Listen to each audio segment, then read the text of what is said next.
Kanang mga walay uyab diha, unta mga pipila kadlaw makakita na mong uyab.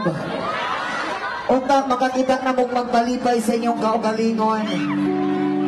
Og shout out pre sa mga mag-uyab diha, unta sunod adlaw magbulag na mo.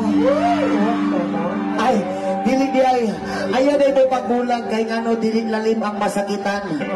Kabisan ako sa una ni Agi gipukog na sakitan. Na-inlove ko sa isang kababae, gihatag na ko tanan. Gihatag na ko tanan niyang gusto. Tanan niya nga oras akong gihatag. Pati akong pagkalalaki iyan ang nakuha tanan.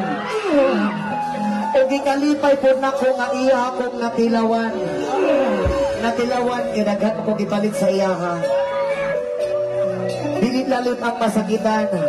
Bisan pag-unsa ni mo ka-inlove sa isa ka tao o dili yung ka-work it para sa iya, ipuli o ipulig yung kaniya. Ang makasakit na ginana, ipuli na lang manggani ka sa ibuha mo yung barkada. Diba? Ingana ang akong ex sa una. Ipuli ko niya sa akong sulit sa barkada. Aguroy.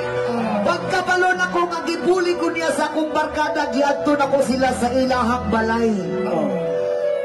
Ako siya giadto, pag-abot ako sa ilang balay, gituktok na ko ilang kultahan. Pagtuktok na ko sa ilang kultahan, ni gawas o gibungat ang iyang balabirhin nga dagway. Pakita na ko sa iya, ako siyang giistorya. Wala na'y pagduha-duha. Ako din siya gikumpronta. Unsa may naa sa akong barkada nga wala sa akong Unsa man imong ipakita sa akong barkada nga wala sa akong Kabalungoon sa iyang tubag sa akong Gipuli din ka sa imong barkada, ka imong barkada perting dakuha og dala. Dako kay dala nga kwarta. Iana ko sa iya ha. Diling jugas aning ako ang taas kaayo. Taas kaayong pananaw sa kinabuhi.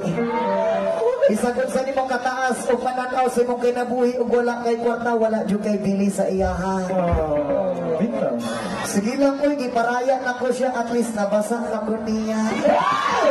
Yes, sir! Yes, sir!